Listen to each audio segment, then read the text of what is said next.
Nakaalerto ang mga pangunahing ospital sa posible pang mabiktima ng paputok ngayong hating gabi. Kani-kanina lamang may isinugod sa East Avenue Medical Center dahil sa boga. May live report si Jamie Santos. Jamie. Atom, ngayong wala ng isang oras bagong taon na, pinaigting palalo ang pagbabantay ng mga ospital sa Metro Manila. Bandang alas 10 nga ngayong gabi, isang lalaking ay sinugod dito sa East Avenue Medical Center matapos nga maputokan ng boga. Sa inisyal na impormasyon, sumilip ang lalaki sa hindi pumutok na boga at sa kanyang pagsilip saka ito pumutok at sa kanya tumama. Isang biktima rin kahit na nasa loob ng bahay ay naputokan nga ng paputok. Naiiyak sa sakit ang 19 anyos na babae na ito nang datnan ng GMA Integrated News sa emergency room ng Jose R. Reyes Memorial Medical Center.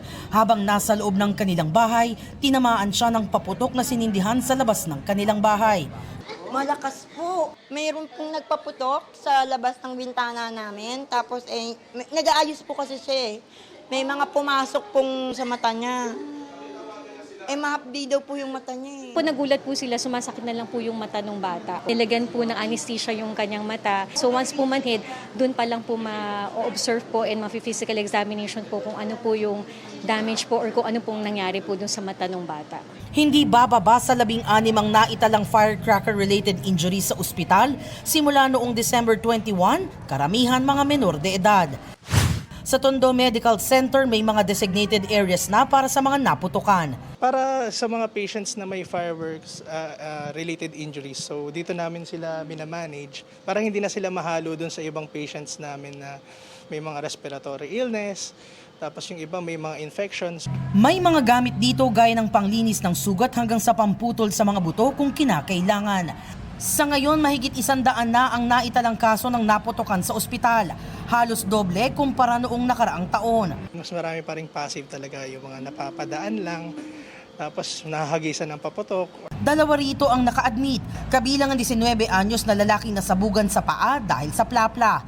Paputok na kingkong naman ang nakadali sa isang 13 gulang na lalaki.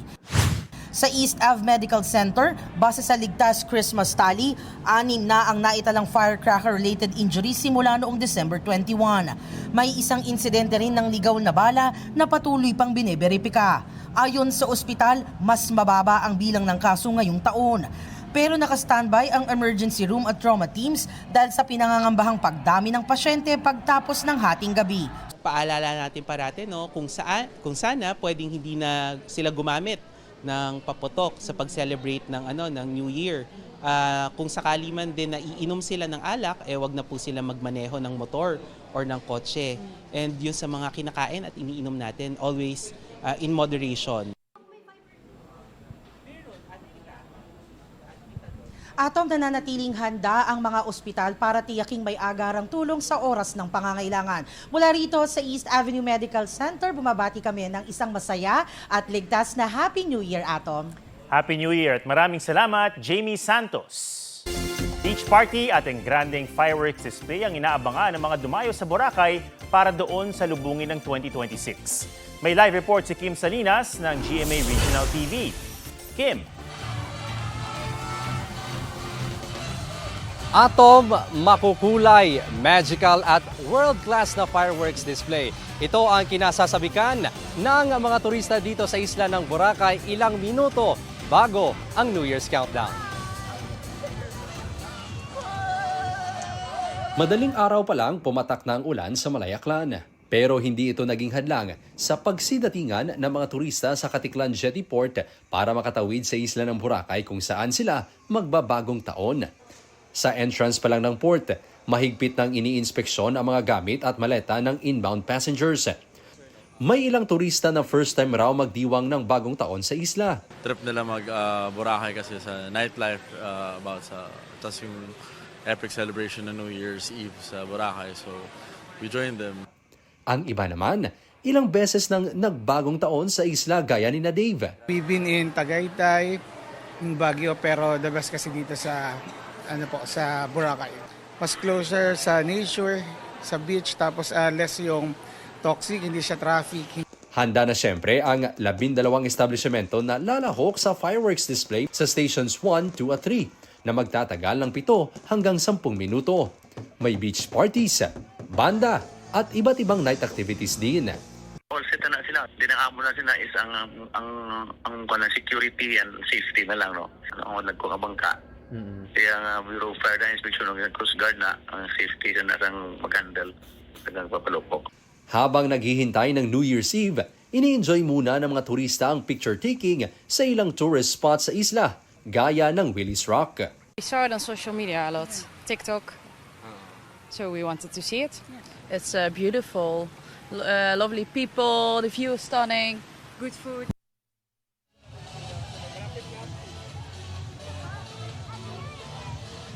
Atom, kabi-kabila ng ang ingay ng turotot ang naririnig sa paligid dito sa isla ng Boracay mula sa mga taong nag-iikot dito sa isla. Makikita natin yung mga kapuso natin dito. Party mode talaga mga kapuso. And of course, habang naglilinis, Atom, Happy New Year na lang sa'yo. Hindi na makarinigan dito sa isla ng Boracay. Happy New Year mga kapuso. Happy New Year at maraming salamat Kim Salinas ng GMA Regional TV. May inihanda namang fireworks display sa Baguio City na pinuntahan ng mga naisalubungin ng 2026 sa gitna ng mas malamig na panahon. Live mula sa Baguio City, may report si Bam Alegre. Bam! Ato, Happy New Year! Malapit na rin dyan mag-2026 dito. Ilang minuto na lang at ready na yung mga taga Baguio. Lalo na yun nandito sa Burnham Park sa kanilang New Year Countdown Concert na patuloy ang rakrakan sa mga oras na ito. Habang lumalalim ang gabi, mas lalong nanunuot sa buto ang lamig sa Baguio City. Umabot hanggang 14.4 degrees Celsius ang temperatura kaninang madaling araw. Dito pinili mag-New Year countdown ng mag-asawang Shari at Ryan Monsones. Walang panama ang ibang bansa, Baguio lang daw, sapat na. It's far kasi if you go to other countries. So here we'll go by land. Akala ko malamig, magastos pala. Baliktad naman si M. Gagni dahil dito sa City of Pines siya nag-aral at alam niyang masaya ang Baguio New Year. Bumiyahe siya mula Ilocos at nilook forward daw na muli matikman ang strawberry taho. Maganda ang fireworks to experience vis-a-vis the celebration of New Year's Eve. Marami pa rin turista sa Baguio para salubungin ng bagong taon pero hindi na matindi ang traffic dahil nagsiuwian na raw ang karamihan ayon sa lokal na pamahalaan. Kanina tila maraming gumising na maaga sa kanila para bisitahin ang mga pasyalan tulad ng bago sa pandinig at paningin na Mount Camisong Forest Park na tanyag sa Glass Bridge. Ang tulay na ito, likha sa bulletproof glass at kayang sumuporta na hanggang 5 tonelada. Transparent ang design para makita yung ganda ng lugar. Sa buong holiday season, bawal magpaputok dahil may ordinansa ang Baguio City laban dito. Pagpapaliwanagin ng mga punong barangay at police station commander kapag may dumagdag pa sa 2 firecracker-related injury ng lungsod. Happy New Year!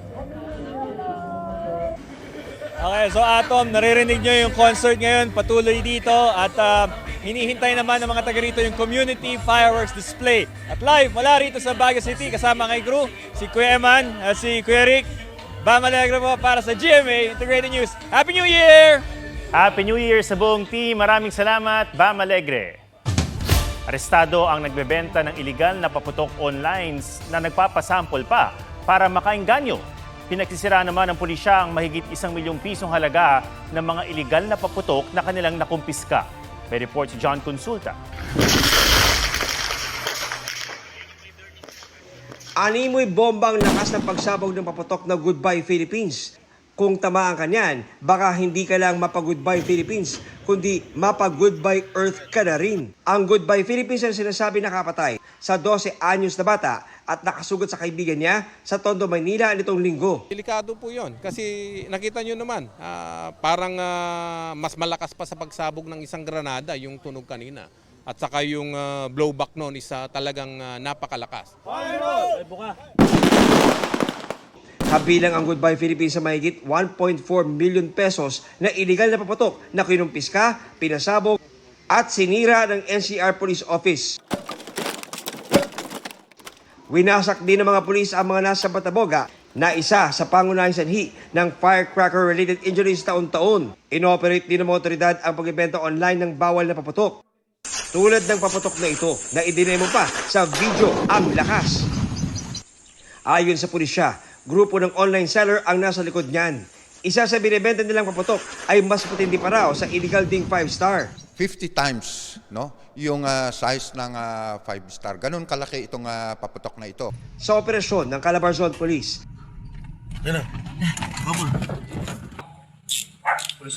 arestado ang isang lalaki sa Cavite na nagbebenta ng naturang paputok. Nakumpiska sa kanya ang mahigit 50,000 pisong halaga ng paputok. Ang transaksyon nangyari dito sa May Laguna, pero yung bayaran at yung abutan ng firecracker is dito nila hinatak sa Cavite. Sinusubukan pa ng GMA Integrated News na kunin ang panig ng suspect na naharap sa reklamong paglabag sa RA 7183 o an act of regulating the sale, manufacture, distribution of firecrackers and other pyrotechnic devices. Paalala ng PNP sa publiko para iwas disgrasya ngayong sa lubong 2026. Marami naman tayong kaldero na pwede nating pukpukin, may mga lata dyan, and merong bibili na torotot. Hindi na natin kailangan bumili pa ng paputok dahil peligro nga ang ibibigay nito sa atin. John Consulta, nagbabalita para sa GMA Integrated News. Mas maraming Pilipino ang sasalubong sa bagong taon ng may pag-asa. 89% yan base sa Social Weather Station o SWS survey. 11% naman ang sasalubong sa 2026 ng may takot. 44% naman ang umaasang gaganda ang buhay nila sa susunod na taon. 38% ang nagsabing walang magbabago, habang 8% ang nagsabing lalala pa ito. Para sa net personal optimism na plus 36 o very high. Isinagawa ang mga survey noong November 24 hanggang 30 sa 1,200 adults nationwide at may error margin na plus-minus 3%.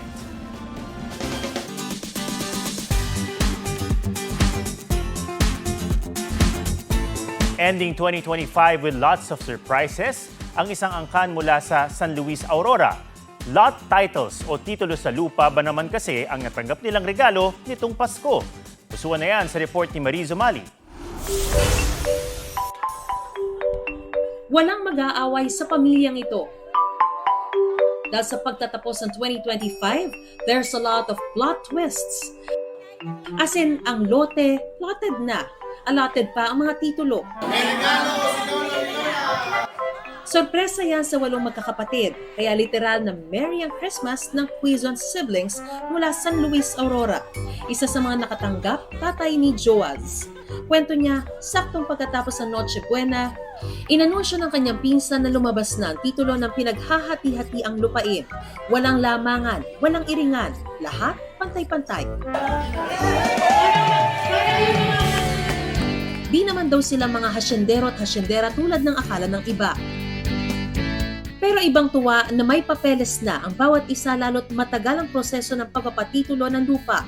Pero di lang pala ang 8 magkakapatid ang may titulo dahil ang bawat namana nilang lupa, hinati-hati na rin sa kanilang mga anak. Kaya may titulo na rin pati sina Joaz. Higit sa lupain, pinapahalagahan daw nila ang pinakaiingatan nilang pamana, pamilyang may respeto at mabuting relasyon. Mariz Umali nagbabalita para sa GMA Integrated News.